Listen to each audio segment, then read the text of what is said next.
Avatarku adalah semua tetua di sekteku. 106 menjadi murid luar. Meninggalkan aula besar di bawah pimpinan tetua Zhao, Altian, Rihai, dan Harimau Merah berhenti ketika pintu tertutup di belakang mereka. Tetua Zhao berbalik, mengelus janggut hitamnya yang lebat, dan tersenyum. Selamat datang di Sekte Dao Tak Terbatas, katanya sambil tersenyum dan memberi selamat kepada ketiganya. Terima kasih, Tetua Zhao. Jawab Altian dan Rihai, sementara harimau itu hanya mengangguk.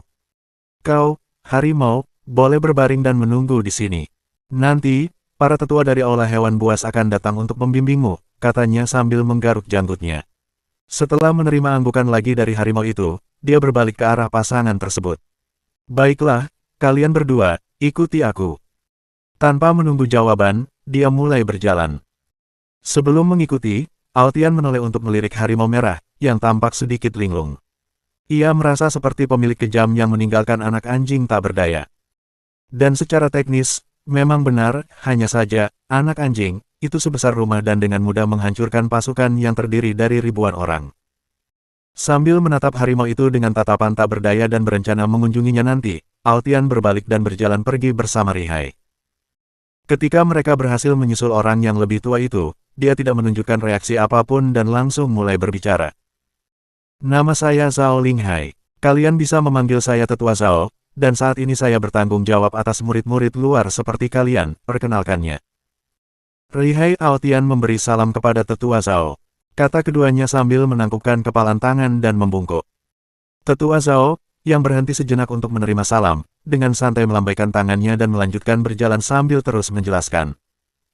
Sekte kami, karena berada dalam keadaan berpindah-pindah, masih kekurangan banyak fasilitas.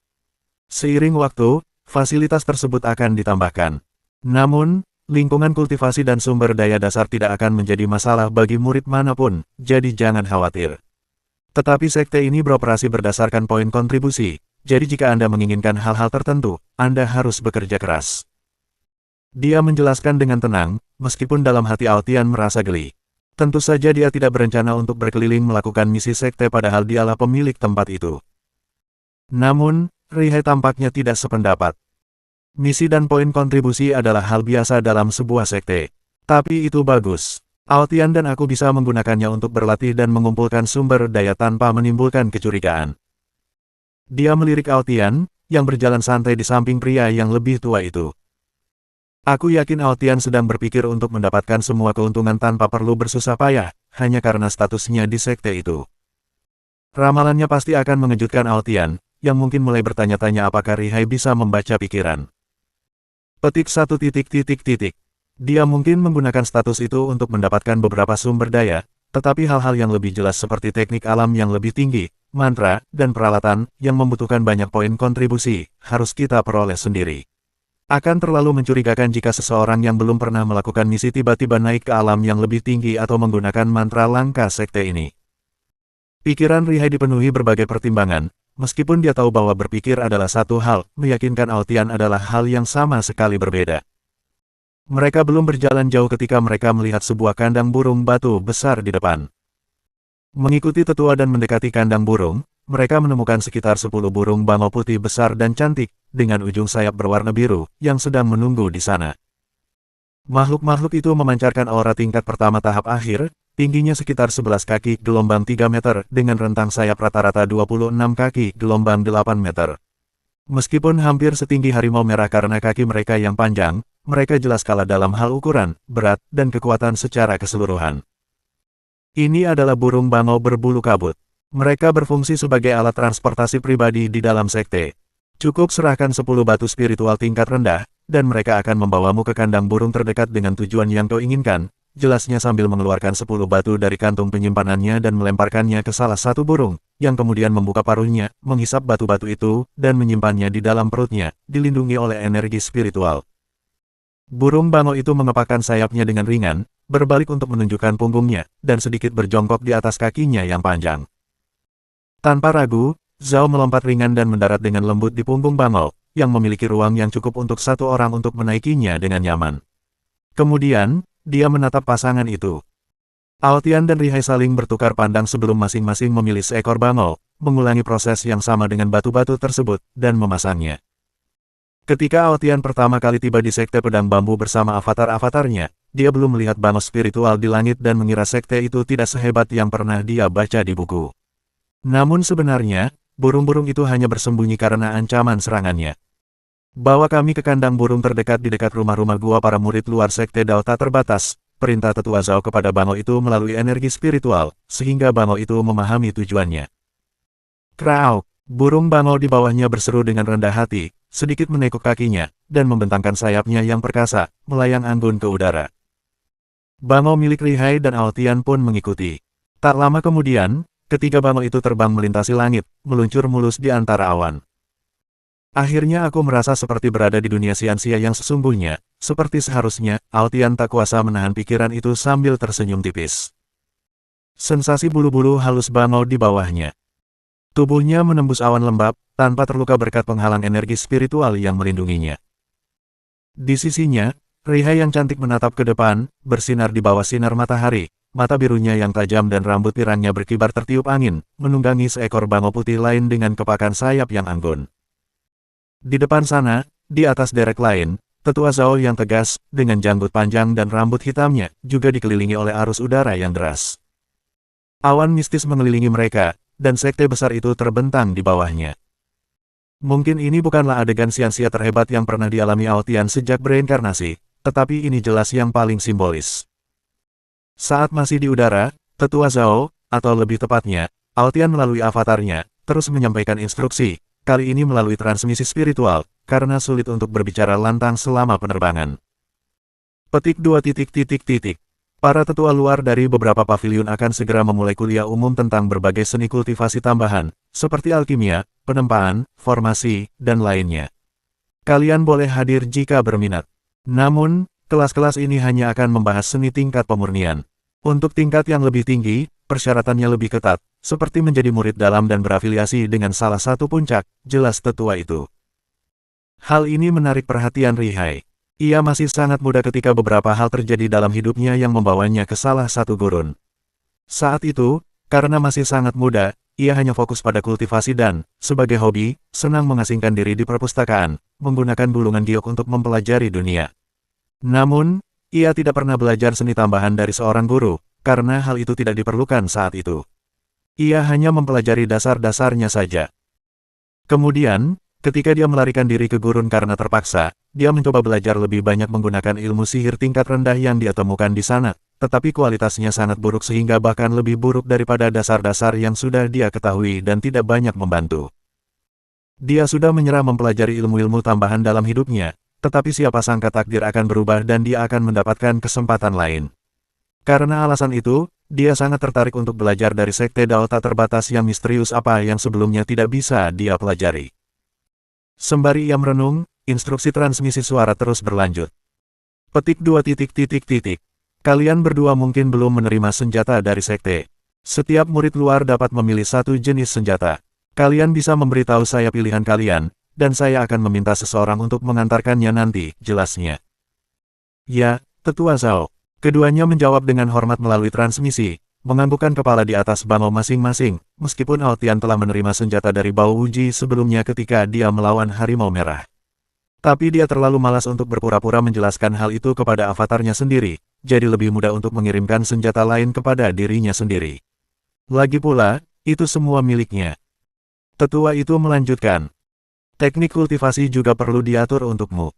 Nanti, aku akan datang menjemput kalian berdua untuk menerimanya dari artefak sekte, jelasnya, dan Rihai menjadi penasaran dengan artefak sekte misterius tersebut. Sembari ia menjelaskan hal-hal lain, beberapa menit berlalu, dan bangau-bangau itu mulai turun menuju kandang burung. Saat mereka mendarat, instruksi Zhao pun berakhir. Petik 2. Untuk menjadi murid inti, Anda dapat direkomendasikan oleh seorang tetua sekte setelah menunjukkan bakat dan potensi, atau hanya melalui kompetisi pertempuran yang diadakan selama perekrutan baru. Adapun sisanya, Anda dapat belajar dengan berinteraksi dengan sesama murid atau menjelajahinya sendiri. Dia selesai berbicara dan melompat turun dari derek, yang telah mendarat dengan lembut di kandang burung. Ada pertanyaan, tanyanya, kali ini tanpa menggunakan transmisi suara, sambil menoleh ke arah mereka.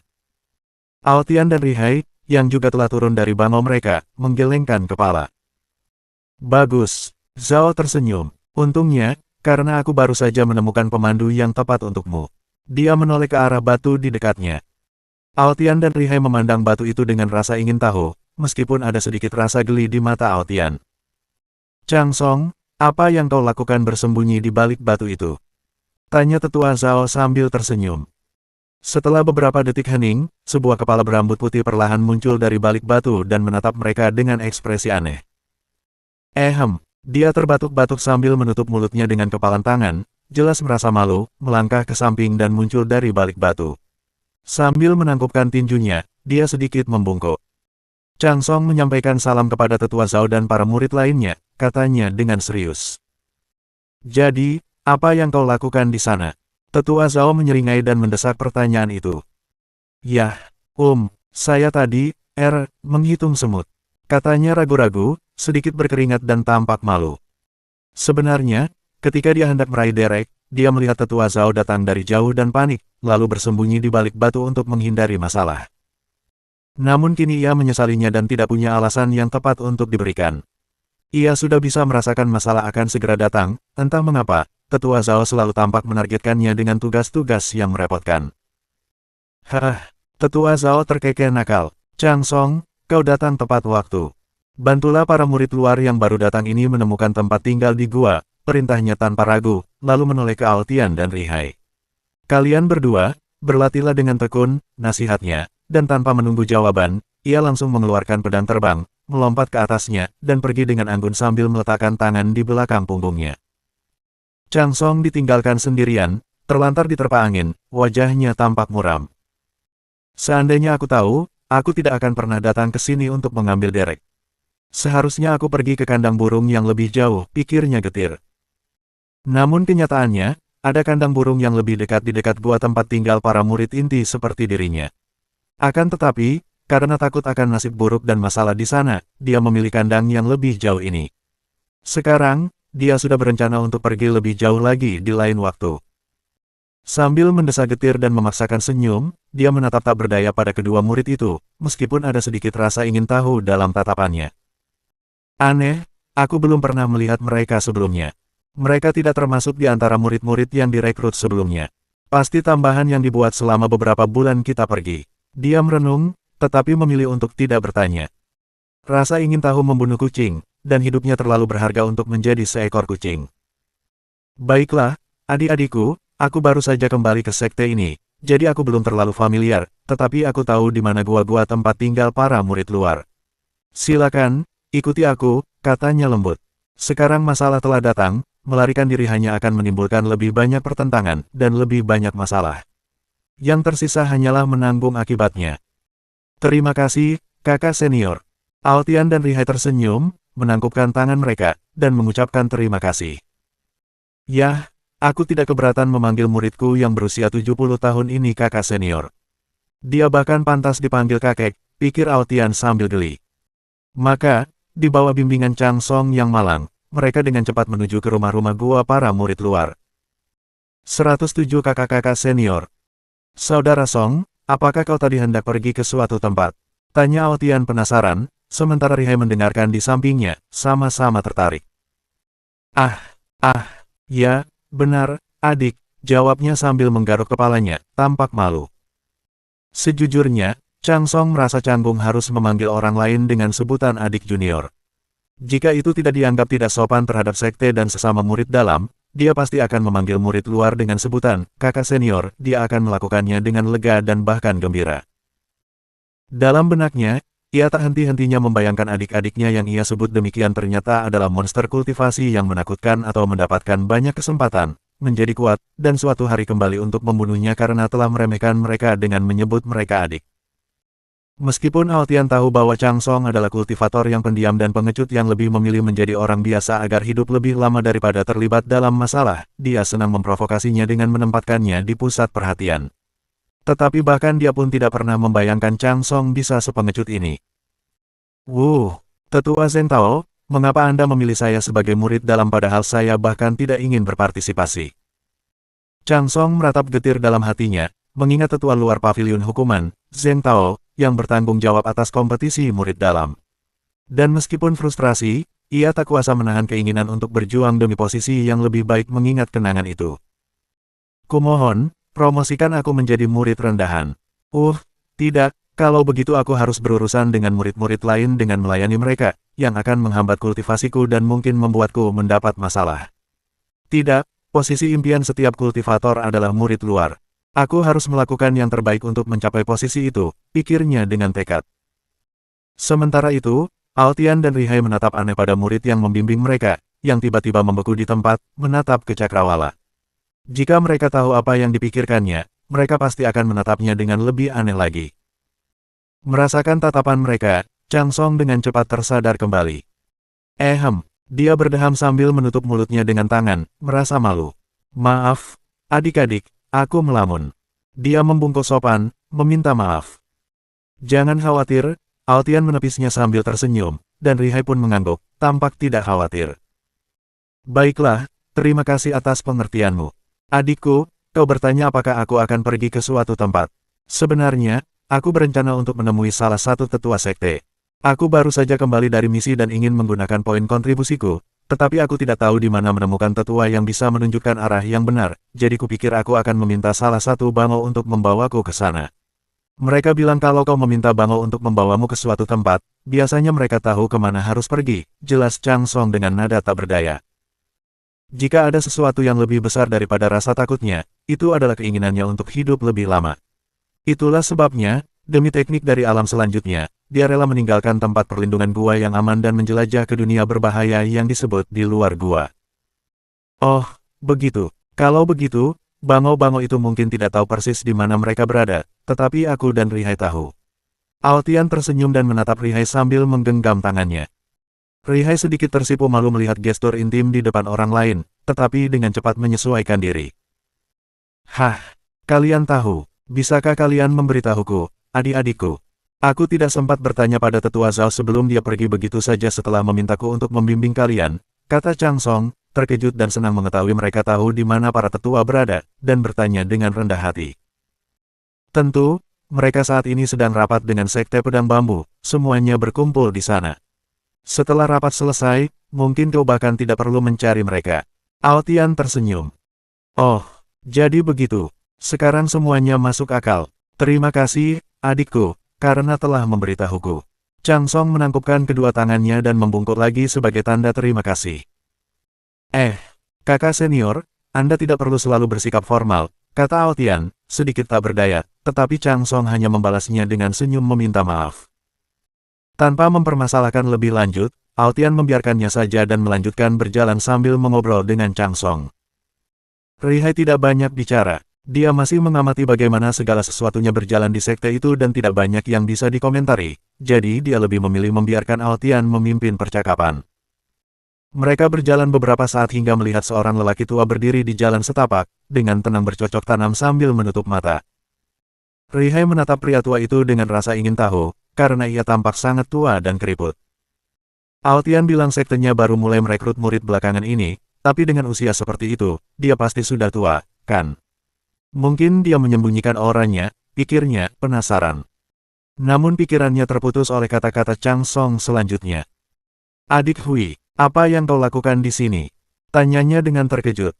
Adik laki-laki, aku bisa mengerti murid berambut putih pertama itu, karena dia masih punya sisa hidup dan bisa berlatih beberapa tahun lagi, tapi bukankah yang ini sedikit terlalu tua? Sekte Altian semakin aneh saja. Rihai terkejut dan harus menyembunyikan reaksinya agar tidak menyinggung murid tua itu. Bukannya dia menghakiminya karena usianya, tetapi tidak ada sekte yang akan berinvestasi pada murid yang begitu tua dan dengan umur yang begitu terbatas, kultivasinya tidak akan berkembang jauh. Itu membuat perekrutan orang seperti itu benar-benar aneh, membuatnya bingung. Namun, murid senior itu tampaknya tidak menyadari reaksi terkejutnya dan menanggapi Chang Song dengan santai. Oh, ini kakak Chang. Kakak, tetua Zhao meminta saya untuk membantu para murid jika mereka membutuhkan bantuan dengan rumah gua mereka saat beliau sedang rapat. Saya akan mendapatkan beberapa poin kontribusi, jadi saya tidak berani menolak. Semua poin saya digunakan untuk membeli teknik kultivasi pendirian fondasi, Huilang menjelaskan dengan ramah, sambil tersenyum tanpa gigi. Adik-adikku, izinkan saya memperkenalkan kalian, ini kakak Huilang, saat ini murid tertua di sekte kita, berusia 99 tahun. Kakak Hui, ini, aduh, maaf, adik-adikku, sungguh kesalahan besar, saya benar-benar lupa menanyakan nama kalian. Chang Song memulai perkenalan tetapi tampak malu ketika menyadari bahwa dia tidak tahu nama mereka. Halo, kakak senior Hui dan kakak senior Chang. Izinkan saya memperkenalkan diri. Nama saya Liu Rihai. Rihai, yang segera pulih dari keterkejutannya, tersenyum lembut, menangkupkan kedua tangannya, dan berinisiatif memperkenalkan diri. Jadi, ini adik Liu. Keduanya tersenyum dan menyapanya dengan ramah, sebelum mengalihkan pandangan mereka ke Aotian. Aotian juga menangkupkan kedua tangannya dan tersenyum, lalu memperkenalkan dirinya. Kakak-kakak senior, saya Long Aotian. Namun begitu kata-katanya terucap, kedua pria itu terdiam dan menatapnya dengan aneh. Namun, reaksi terburuk datang dari Chang Song, yang mulai berkeringat dingin dan gemetar. Kakak Long, senang bertemu Anda. Kakak Long, adik Hui yang bertanggung jawab atas tempat tinggal murid luar, jadi Anda berada di tangan yang tepat. Kakak Long, mohon maafkan saya, tetapi ada sesuatu yang mendesak dan saya harus pergi. Selamat tinggal. Berkeringat deras dan pucat pasi karena takut, ia segera mengubah cara ia memanggil Aotian, memperlakukannya sebagai kakak senior. Tanpa menunggu jawaban, ia hampir tidak mampu mengumpulkan kekuatan untuk berlari, tetapi sebelum pergi, ia bahkan menaikkan gelar Aotian menjadi generasi yang lebih tua, memanggilnya senior, dan berlari kencang dengan putus asa. Mata Aotian tak bisa menahan diri untuk berkedut saat ia melihat pria berambut putih pucat dan ketakutan itu berlari seolah nyawanya bergantung padanya, menghilang di kejauhan. Ia yakin jika Chang Song tinggal beberapa detik lebih lama, ia pasti akan mulai memanggilnya leluhur. Rihai dan Huilang juga tercengang melihat pemandangan itu. Jika Aotian memahami sesuatu karena sedikit mengenal kepribadian Chang Song, mereka berdua sama sekali tidak mengerti apa yang baru saja terjadi. Adik Long, tolong jangan marah pada kakak Chang, dia pasti punya alasan. Huilang menggaruk jenggotnya, bingung, tetapi tetap meminta maaf kepada Aotian atas namanya. Dia menduga mungkin Chang Song menganggap nama Aotian yang mencolok itu terlalu lucu dan lari untuk tertawa tanpa tidak menghormati adik juniornya di depannya, dan karena terburu-buru dan panik, dia tanpa sengaja memanggilnya senior. Itu satu-satunya penjelasan yang bisa dia pikirkan. Adapun dirinya sendiri, meskipun ia merasa nama itu agak lucu, ia tidak terlalu memikirkannya. Adik-adikku, aku belum pernah melihat kalian berdua sebelumnya. Kalian pasti direkrut saat para murid sedang pergi, benar? Tanyanya sambil tersenyum. Aotian, yang sudah pulih dari kekesalannya terhadap Chang Song, mengangguk kepada Huilang. Benar, kakak senior. Kami ingin meminta bantuan Anda untuk menemukan rumah gua bagi kami.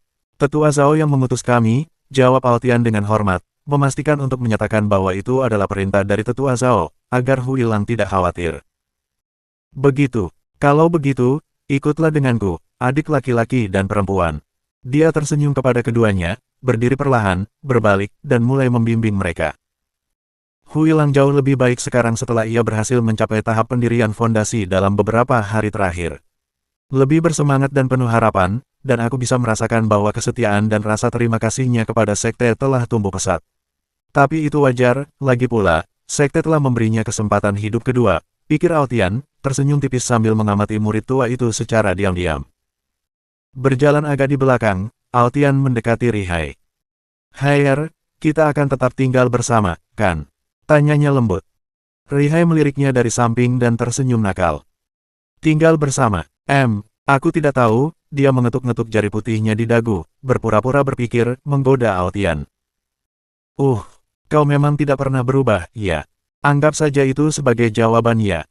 Aotian memutar matanya, sudah terbiasa dengan godaan Rihai. Kau yakin jawabannya ya? Aku belum begitu yakin. Rihai mengangkat alisnya dan tersenyum, jelas menunggu jawaban lebih lanjut. Aotian menyipitkan matanya, merasa bahwa Rihai sedang merencanakan sesuatu. Apa yang kau rencanakan? Tanyanya hati-hati, menatapnya dengan curiga. Nalurinya berteriak bahwa dia akan dipermainkan. Hehe, aku tidak tahu.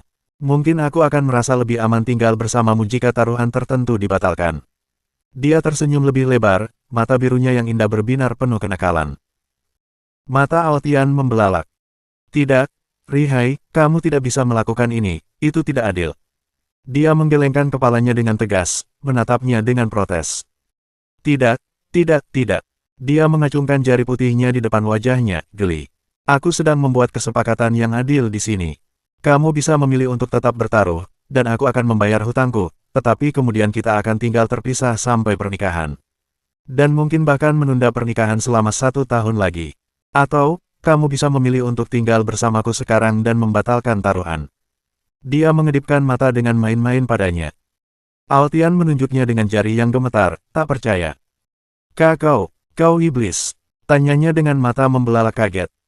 Rihai memutar matanya melihat tingkah lakunya yang berlebihan, tetapi dalam hati, dia sangat menikmati momen itu.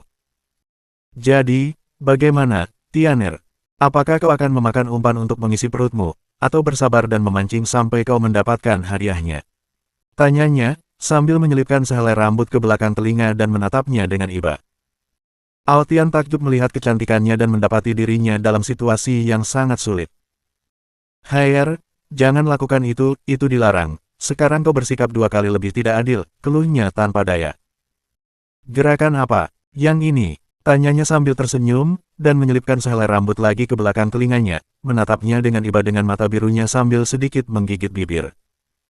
Setan, pasti setan. Dengan tatapan kosong, Altian mengangguk pada dirinya sendiri, yakin akan hal itu. Sementara itu, di kejauhan, Chang Song masih berlari, tubuhnya basah kuyup oleh keringat dingin. Sialan, Tetua Zhao, kau benar-benar musuhku. Bagaimana bisa kau menyuruhku membimbing seseorang bernama Long Altian? Orang itu pasti menimbulkan masalah kemanapun dia pergi dan menyeret orang lain ke dalamnya, dan dengan nama seperti itu, dia jelas bukan orang biasa. Aku tidak bisa membiarkan dia berpikir aku meremehkannya. Seharusnya aku memanggilnya leluhur saja. Saat ia berpikir dengan panik, ia tidak memperlambat langkahnya sedikit pun. Ayah macam apa yang tega memberi nama terkutuk seperti itu kepada anaknya sendiri? Setan, pasti setan. Perlombaannya kemungkinan besar tidak akan berakhir dalam waktu dekat, dan area luar para murid pasti akan menjadi zona terlarang baginya di masa depan. 108 Rumah Gua. Huilang yang tua berjalan dengan tenang sambil meletakkan tangannya di belakang punggung, diikuti oleh Rihai dan Altian. Ia tidak memperhatikan bisikan romantis pasangan itu. Dan, tentu saja, dia tahu bahwa keduanya adalah pasangan, karena mereka datang bergandengan tangan dan dia melihat tatapan yang mereka tukarkan, tetapi dia tidak repot-repot memikirkan urusan anak muda. Meskipun secara teknis mereka dianggap seangkatan dengan sesama murid. Saat mereka berjalan dan mengobrol, Altian memperhatikan, di sepanjang beberapa bagian lereng gunung, pintu masuk yang indah dipenuhi dengan rune emas, beberapa simbol pedang, dan suasana mistis, alami, dan menawan, persis seperti seluruh gunung sekte pedang bambu, itu adalah rumah-rumah gua. Silakan katakan apapun, tetapi keindahan sekte inti emas tak terungkapkan dengan kata-kata, bahkan di wilayah murid luar, Altian merenung. Pintu masuk gua sangat terstandarisasi, dengan sedikit variasi detail. Perbedaan utama yang terlihat adalah beberapa rumah besar di dalam gua memiliki rune biru, bukan rune emas. Kalian bisa memilih yang berhiaskan rune biru, karena masih kosong. Yang berhiaskan rune emas sudah ada pemiliknya, jelas Huilang dengan sabar. Rihai dan Altian saling berpandangan sebelum mulai memeriksa gua-gua dan rumah masa depan mereka. Di tempat yang lebih terpencil, iya. Altian berbisik pelan di telinga Rihai, sudah tahu apa yang diinginkan Rihai, dan Rihai mengangguk serius. Bagus. Altian setuju dan menoleh ke Huilang. Kakak, apakah ada tempat yang lebih terpencil?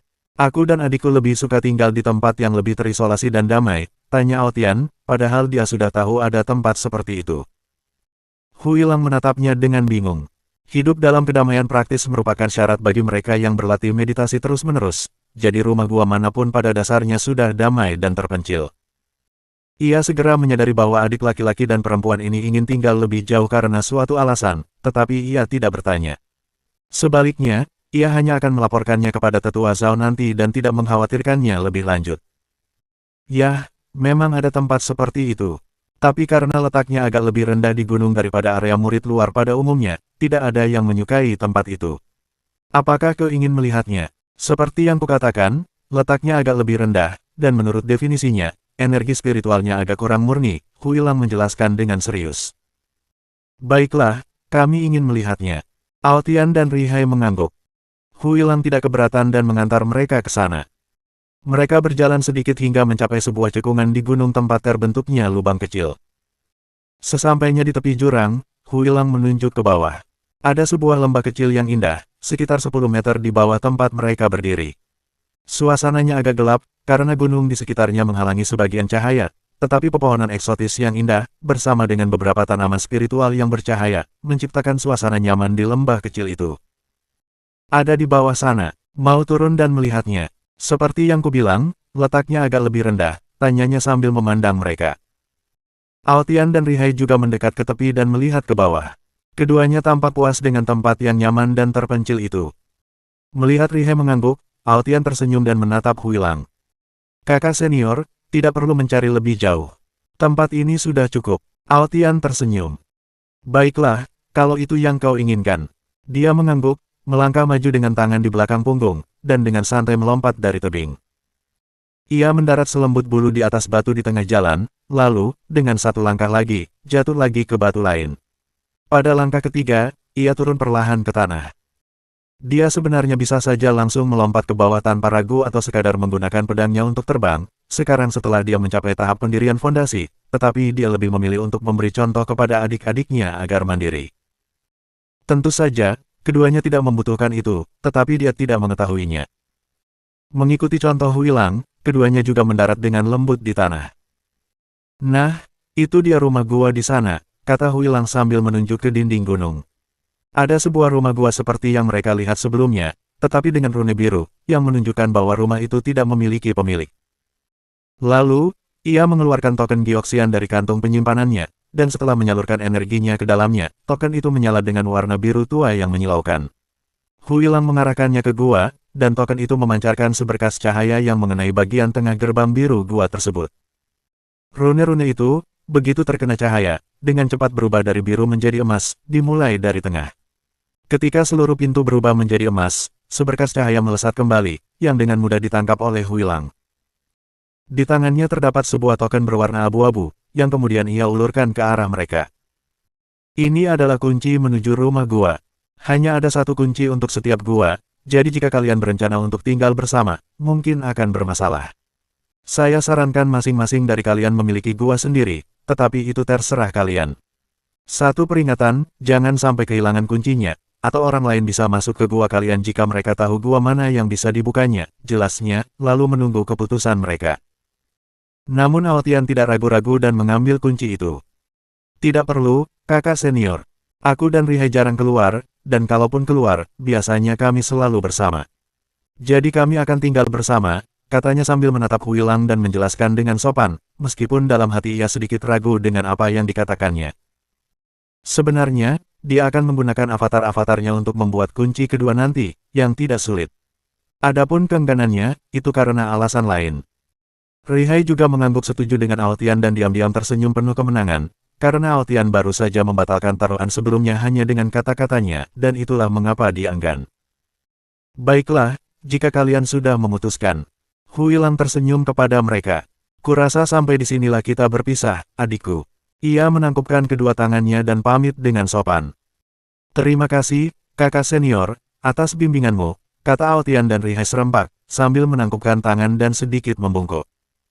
Huilang hanya melambaikan tangan, mengeluarkan pedang dari kantung penyimpanannya, melemparkannya ke udara, dan menaikinya. Selamat tinggal, tersenyum lebar dan anggun. Dengan senyum tanpa giginya, ia meletakkan tangannya di belakang punggung dan melesat dengan pedang di bawah kakinya, terbang ke awan. Aotian memperhatikannya menghilang di kejauhan dengan ekspresi geli di wajahnya dan tak bisa menahan perasaan bahwa Huilang sedang pamer sekarang setelah mencapai tahap pendirian fondasi. Sambil menggelengkan kepala, ia menggenggam tangan Rihai, dan keduanya mendekati pintu emas yang memiliki simbol pedang di tengahnya, yang menunjukkan bahwa mereka masih berada di sekte pedang bambu. Aku perlu melakukan beberapa perubahan di masa depan untuk menunjukkan kehadiran sekteku yang lebih besar, atau sekadar memindahkan sekte ini dari sini. Tapi masalahnya adalah, dengan sekte yang berfungsi penuh dan mendukungku seperti sekarang, jauh lebih mudah untuk mengelola semuanya dan menyediakan fasilitas bagi para murid. Lebih baik jika aku perlahan-lahan membangun fondasi sekte di sini sampai selesai dan aku bisa pindah. Aotian merenung dengan serius. Kau sedang memikirkan apa? Tanya Rihai, melihatnya melamun. Hanya beberapa rencana masa depan. Aotian tersenyum padanya tanpa menjelaskan secara detail. Rihai tidak terlalu memikirkannya. Aotian memang cenderung melamun dari waktu ke waktu. Saat mereka mendekati pintu, dia menyuntikkan energi ke dalam token abu-abu, yang berfungsi sebagai kunci. Token itu menyala keemasan dan memancarkan sinar energi yang mengenai pintu, menyebabkan rune berputar saat pintu terbuka di tengah dan menutup ke samping. Saat Altian dan Rihai masuk, pintu-pintu kembali tertutup, dan area luar kembali sunyi, diterangi lembut oleh cahaya keemasan dari rune. Dengan kemunculan bau Wuji yang kebetulan dan tidak direncanakan, Sekte Pedang Bambu menjadi jauh lebih rentan terhadap serangan Sekte Dao tak terbatas. Bukan berarti Sekte Dao tak terbatas bersikap tidak adil dengan permintaannya, mereka tetap akan membayar dengan cara tradisional, menggunakan batu elemen, dan Sekte Pedang Bambu menyadari hal itu. Namun, yang membuat mereka menolak sebelumnya adalah kenyataan bahwa menyetujui permintaan dari Sekte Dao tak terbatas tersebut, pada praktiknya, sama dengan memulai penggabungan antara kedua sekte, karena mereka meminta akses dan wewenang atas sebagian besar bagian fundamental sekte tersebut. Dan jika itu diizinkan, sekte yang lebih kuat pada akhirnya dapat melahap sekte yang lebih lemah seiring waktu. Dan semua orang tahu bahwa yang lebih kuat adalah Sekte Dao tak terbatas. Namun, dengan kedatangan bau Wuji yang perkasa, yang auranya jelas melampaui alam inti emas, diskusi tersebut kehilangan maknanya dan mereka tidak punya pilihan lain. Sekarang, mereka hanya bisa berdoa untuk masa depan sekte mereka. Altian tidak berniat untuk menelan Sekte Pedang Bambu, tetapi tidak ada cara bagi mereka untuk mengetahui hal itu, atau baginya untuk menjaminnya kepada mereka. Jian Huyin, pemimpin Sekte Pedang Bambu, mengamati dengan tatapan kompleks saat para pria dari Sekte Dao tak terbatas pergi, sebuah sekte yang kini juga ia ikuti. Di luar aula, setelah para tetua Sekte Dao tak terbatas pergi, hanya seekor harimau merah besar yang tersisa, menatap dengan ekspresi rumit pada keempat pria di depannya, dua orang mengenakan jubah ungu gelap, dan dua orang mengenakan jubah merah gelap. Halo, Harimau Merah. Saya Shou Xuan, tetua dalam Paviliun Hewan Buas, dan ini Huan Shou, juga tetua dalam, serta Ling Ye dan Bai Mang, tetua luar paviliun saya. Tapi kami di Paviliun Hewan Buas suka menggunakan nama kode. Saya Coyote, dan mereka Falcon, Leopard, dan Bear. Anda bisa memanggil kami dengan nama-nama itu saja, kata Shou Xuan, atau lebih tepatnya, Coyote, dengan ramah. Harimau itu memandang para pria itu dengan aneh dan memperhatikan keanehan mereka, tetapi menganggukkan kepalanya. Nah, kita sudah mendapatkan lokasi untuk paviliun binatang kita. Kau pasti akan menyukainya. Ayo kita pergi dan saling mengenal lebih baik. Dan jangan khawatir tentang lingkungan baru atau diperlakukan dengan buruk. Segera, kami akan membantumu tumbuh lebih kuat dan menjadi raja di antara binatang buas. Kita semua akan tumbuh bersama. Percayalah, kata Coyote riang, penuh antusiasme dan energi baik dalam kata-kata maupun tindakannya. Para tetua lainnya hanya tersenyum, tampak sedikit malu dengan kegembiraan Coyote. Harimau itu tidak keberatan dengan pria tua yang ekstrovert itu, tetapi diam-diam, ia merasa penasaran dan bingung. Ia tidak bisa menghilangkan perasaan nyaman yang dirasakannya di hadapan keempat pria itu, seolah-olah ada semacam kedekatan di antara mereka, meskipun ia tidak sepenuhnya mengerti mengapa. 109 evolusi yang dapat diamati. Harimau Merah mengikuti dengan tenang di belakang para avatar, sementara Altian, melalui sudut pandang Coyote dan Falcon, para tetua batin dari Paviliun Hewan Buas, mencoba menggunakan bakatnya untuk menganalisis harimau tersebut. Nama, Shou Xuan artinya, binatang buas yang agung. Nama sandi, Coyote. Posisi, tetua Paviliun Binatang. Kultivasi, inti emas tingkat 1, satu alam utama di atas host. Kemampuan posisi, domain binatang. Bonus posisi, penguasa binatang, kekuatan binatang yang dibangkitkan meningkat 3x. Yah, selain hal-hal standar yang diharapkan dari seorang tetua dalam paviliun hewan, afinitas tinggi dengan hewan buas dan mengetahui cara memperkuatnya, aku tidak merasakan banyak perbedaan. Bonus penguasa hewan buas tampaknya membutuhkan pengamatan jangka panjang karena melibatkan peningkatan kekuatan hewan buas yang dipelihara, dan aku belum memelihara satupun. Tapi apa sebenarnya fungsi domain hewan buas masih belum jelas. Aku perlu mengamati dan mengujinya lebih lanjut di masa depan, Altian merenung. Pada saat yang sama, ia juga mengevaluasi harimau merah melalui dua tetua terluar dari paviliun hewan buas, beruang dan macan tutul. Nama, Linzi artinya, kehendak hutan. Nama kode, beruang. Posisi, tetua luar paviliun hewan buas. Kultivasi, pendirian fondasi tingkat 1, alam tuan rumah. Kemampuan posisi, hati hewan buas. Kemampuan afiliasi, afinitas tempur dengan hewan buas. Bonus posisi, evolusi yang dapat diamati 4 kali sehari. Hati binatang, sama seperti kemampuan tetua luar lainnya, hanyalah representasi dari afinitas dan bakat yang tinggi, masih sedikit lebih rendah daripada tetua dalam. Dengan hati binatang, aku bisa merasakan sifat-sifat binatang itu, memahami kekurangannya dan bagaimana cara memperbaikinya. Dia menganalisis. Sekarang, mari kita coba bakat aktif ini, evolusi yang dapat diamati. Altian memutuskan dan segera mencobanya. Energi spiritual dari kedua tetua terluar mulai berputar perlahan di dantian mereka dalam pola yang sangat kompleks, sulit dipahami. Meskipun demikian, gerakan lambat itu terasa familiar. Sama seperti ketika Bao Hui menggunakan kemampuannya untuk menganalisis harta karun, atau ketika para tetua pavilion pedang meniru niat pedang Jian Huiyin, ada perasaan menunggu informasi. Kemampuan itu membutuhkan analisis yang terdefinisi dan target, dengan kata lain, dia harus mengamati harimau itu dengan cermat untuk mengaktifkannya dengan sukses. Dan itulah yang dia lakukan, dia mulai menganalisis harimau itu dari atas ke bawah. Sementara itu, harimau merah mulai berkeringat dingin di dalam hatinya. Para tetua dari Sekte Dao tak terbatas itu tiba-tiba mulai menatapnya tanpa henti. Dan saat mereka melakukannya, mereka akhirnya tertinggal di belakang, membiarkan dia memimpin jalan. Masalahnya adalah dia tidak tahu jalannya. Dan masalah yang lebih besar lagi adalah dia yakin dua dari tetua itu tanpa malu-malu menganalisis bahkan testis harimaunya. Sekte sesat macam apa ini? Dia berkeringat deras, setidaknya di dalam hatinya. Lagi pula, harimau tidak berkeringat sampai tembus kulit. Tapi jika dia bisa, dia akan menjadi air terjun berjalan. Dan tepat ketika dia hampir panik, dia mendengar sebuah suara. Kamu salah jalan, seharusnya ke kanan. Aku ingin hutanku kembali. Dia menangis dalam hati. Di dalam gua, Altian dan Rihai sedang menjelajahi lingkungan baru mereka dan memutuskan kamar mana yang akan mereka tempati. Gua itu luas, diterangi oleh beberapa batu yang memancarkan cahaya putih yang nyaman. Gua itu hanya dilengkapi dengan beberapa perabot kayu, tidak terlalu banyak dekorasi, sangat minimalis. Jika bukan karena rune emas indah yang menghiasi dinding batu, tempat itu akan terlihat seperti apa adanya, sebuah gua biasa dengan perabotan. Para kultivator sepertinya tidak terlalu peduli di mana mereka tinggal, selama tempat itu memiliki banyak energi spiritual. Atau mungkin itu hanya karena ini adalah rumah gua standar untuk murid luar dan tidak membutuhkan banyak dekorasi. Rumah gua milik penguasa kota dari Gunung Batu Hitam jauh lebih lengkap perabotannya, didekorasi, dan nyaman, setidaknya, Altian merenung, geli. Saat ia sedang menganalisis, tepat pada saat itu, kemampuan dari dua tetua luar paviliun binatang aktif, dan Altian melihat hasilnya. Binatang buas, harimau merah. Kultivasi, tahap akhir level 2. Usia binatang buas, 243 tahun. Garis keturunan, harimau merah campur.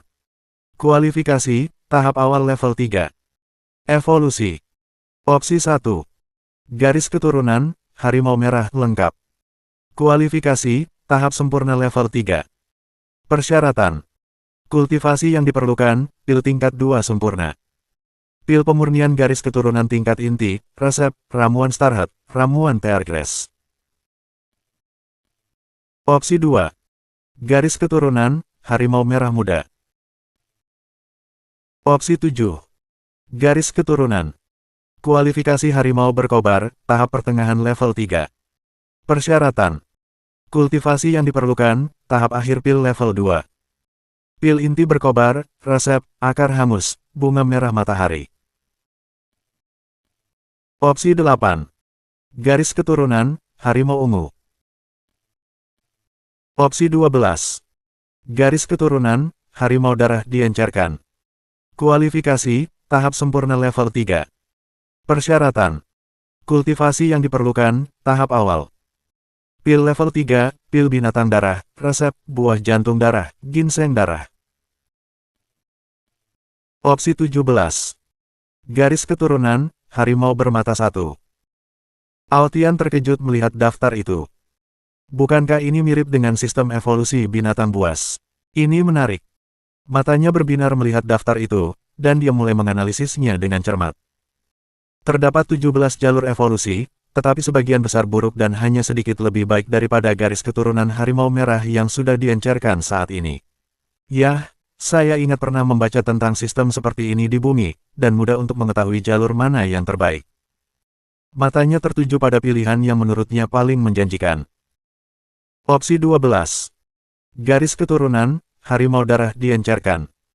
Kualifikasi, tahap sempurna level 3. Aku tidak tahu apakah dia bisa terus berevolusi jika aku memilih jalur tetap, seperti garis keturunan harimau merah sempurna. Dan dibandingkan dengan garis keturunan harimau darah, meskipun keduanya mencapai tahap sempurna tingkat 3, harimau darah mungkin masih bisa dimurnikan, dan mungkin menjadi garis keturunan tingkat 4. Dia merenung dan meneliti persyaratan tersebut. Aku sudah memiliki warisan tingkat ketiga untuk pembuatan pil, dan meskipun hanya warisan biasa dan bukan hasil sintesis, aku masih bisa belajar darinya dan membuat pil yang dibutuhkan. Mungkin bukan yang terbaik, tapi akan berfungsi. Tapi aku perlu berpikir lebih hati-hati. Kurasa mengembangkan harimau dengan pil yang dibuat dari warisan hasil sintesis akan lebih baik. Dan sambil berpikir, aku bisa pergi mencari ramuan yang dibutuhkan untuk pil tersebut. Dia menganalisis dengan serius, tetapi setelah berpikir sejenak, dia mengangkat bahu dan membiarkannya saja. Lagi pula, harimau itu harus tumbuh hingga level ketiga terlebih dahulu, yang memberi saya banyak waktu. Tapi saya juga harus menemukan cara untuk mempercepatnya. Menunggu puluhan tahun atau bahkan berabad-abad agar dia maju ke level ketiga bukanlah pilihan. Tenggelam dalam pikiran, dia berjalan hingga menemukan Rihai, yang sedang memeriksa taman di dalam gua, tempat para murid dapat menanam tanaman herbal jika mereka mau dan mendapatkan batu spiritual tambahan darinya, atau sekadar menggunakannya untuk diri mereka sendiri. Altian datang dari belakang, memeluknya, dan menyandarkan dagunya di bahunya. "Apakah kamu suka rumah baru kita?" tanyanya sambil tersenyum dan mencium pipinya. Rihai tidak terkejut dengan kedatangan itu, dia sudah mendengar langkah kakinya. "Tidak buruk, tempatnya terpencil dan nyaman. Jauh lebih baik daripada rumah kita di kota awan biru," jawabnya sambil tersenyum padanya.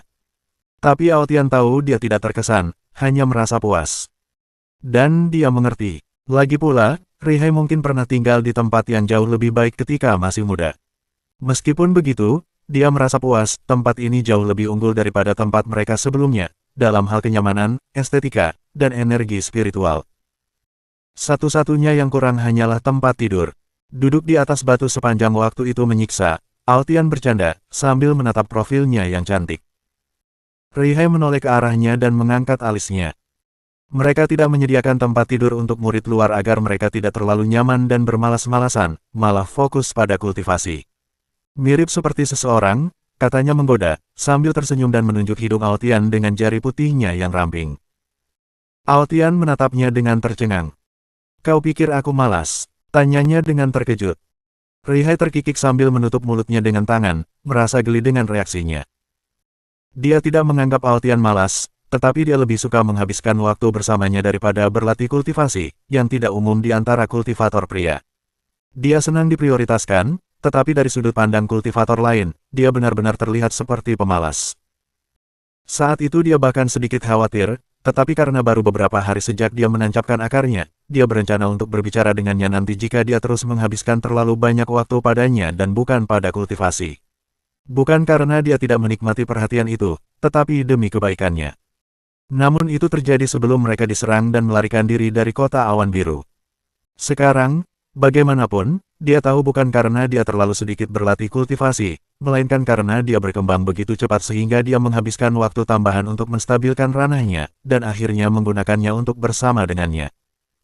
Karena itu, dia tidak lagi berpikir bahwa pria itu kurang fokus. Dia hanya menggodanya. "Dulu, setelah kau menancapkan akarmu, kau menghabiskan banyak waktu bersamaku atau mencariku alih-alih berlatih, jadi aku khawatir dan mengira kau tidak memperhatikan latihanmu. Tapi sekarang aku mengerti," jelasnya setelah tertawa melihat keterkejutannya. Altian tercengang. Sejujurnya, dia memang bisa saja terus berlatih tanpa henti saat itu, karena dia beradaptasi dengan sangat cepat di alam baru berkat avatar-avatarnya. Tetapi dia tidak melakukannya, karena dia tidak melihat perlunya terburu-buru setiap detik, dan percaya bahwa lebih baik untuk menjalani semuanya perlahan. Kalau dipikir-pikir seperti itu, dia memang agak malas. Puff, Rihai tertawa lebih keras lagi melihat ekspresi Altian, yang sekarang tampak semakin tidak percaya. Altian, yang tersadar dari lamunannya akibat tawa Rihai, tak kuasa menahan senyum, namun ia berusaha berpura-pura marah. "Nak, berapa kali harus kukatakan padamu untuk tidak memprovokasi pacarmu?" Dia dengan cepat meraih pinggangnya dan mulai menggelitiknya sambil menggertakkan giginya. "Puff, tidak, jangan lakukan itu, Altian." Haha, dia terkejut oleh geli itu dan mulai meronta, sebelum tertawa terbahak-bahak saat jari-jarinya menyusuri sisi tubuhnya, menyebabkan sensasi geli dan merinding. Dia menyeringai, merasa geli saat wanita itu mencoba memegang tangannya, masih dalam pelukannya. Lalu dia berhenti dan memeluknya erat-erat sebelum dia sempat melarikan diri, sementara penampilannya agak berantakan dan tidak rapi. Menyesalinya, tanyanya sambil menyeringai.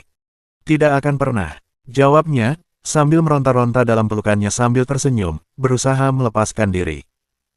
Ah, kau tidak bisa melarikan diri. Menyerah. Aku mungkin akan menggigit. Ah, itu pukulan telak. Termasuk juga rasa geli.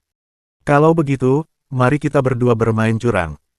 Ah, 110 rahasia Rihai. Duduk di ruangan batunya, yang dipenuhi rune di dinding dan energi spiritual di udara, dengan hanya sebuah platform batu sederhana di tengah sebagai perabotan, Altian duduk bersila dengan tenang di atasnya. Saat itu, dia sendirian, baru saja mengucapkan selamat tinggal kepada Rihai. Memanfaatkan kesunyian, dia mulai menyusun rencana untuk masa depan, dengan ekspresi berpikir di wajahnya. Ada banyak hal yang perlu dikerjakan, dan banyak hal yang perlu dipelajari. Pertama, mari kita tinjau kembali persyaratan agar sekte ini bisa naik level lagi, pikirnya sambil membuka daftar tersebut. Syarat untuk menjadi sekte jiwa baru lahir. 1. Pemimpin sekte di puncak inti emas. 2. Leluhur di tahap awal jiwa baru lahir. 3. 20 tetua dalam di tahap inti emas. 4. 50 tetua luar di tahap pendirian fondasi. 5. Murid inti dengan kualifikasi luar biasa. 6. 100 murid dalam dengan kualifikasi tinggi. 7. 1000 murid luar dengan kualifikasi baik. 8. Melatih 5 murid inti hingga tahap inti emas. 9. Melatih 20 murid dalam hingga tahap pendirian fondasi. 10. Melatih 100 murid luar hingga puncak pemurnian Ki. 11. Melatih kemampuan tambahan 5 murid inti hingga tingkat inti. 12. Melatih kemampuan tambahan 20 murid dalam hingga tingkat pendiri. Syarat 1, 2, 3, 4 persyaratan ranah avatar telah terpenuhi. Mari kita hapus syarat-syarat tersebut. Syarat untuk menjadi sekte jiwa baru lahir. 5 murid inti dengan kualifikasi luar biasa. 6 100 murid dalam dengan kualifikasi tinggi. 7 1000 murid luar dengan kualifikasi baik. 8 melatih 5 murid inti hingga tahap inti emas. 9 melatih 20 murid dalam hingga tahap pembentukan fondasi. 10 melatih 100 murid luar hingga puncak pemurnian Ki.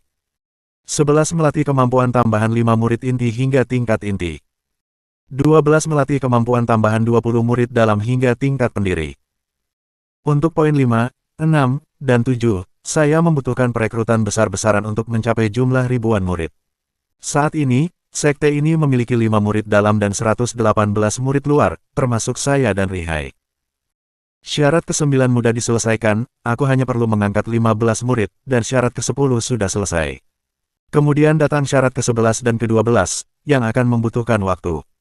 Evolusi ini tidak akan secepat atau semudah yang lain, renungnya sambil merencanakan. Aku perlu melatih murid, membuat misi, mendistribusikan poin, dan membangun sistem prestasi yang lebih baik agar sekte dapat berkembang, bukan hanya memberikan manfaat kepada murid. Aku juga harus melatih binatang buas, menciptakan teknik dan mantra, memperluas perpustakaan sekte, membudidayakan kebun herbal obat, memperoleh lebih banyak teknik dan harta karun, serta membuat peralatan, formasi, pil, dan banyak hal lainnya. Dan di atas semua itu, aku masih perlu berkultivasi, yang merupakan hal paling mendasar. Hah, aku lelah hanya memikirkannya.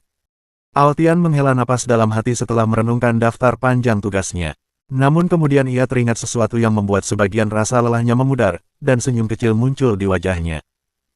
Sudah 5 bulan sejak aku bertemu Rihai.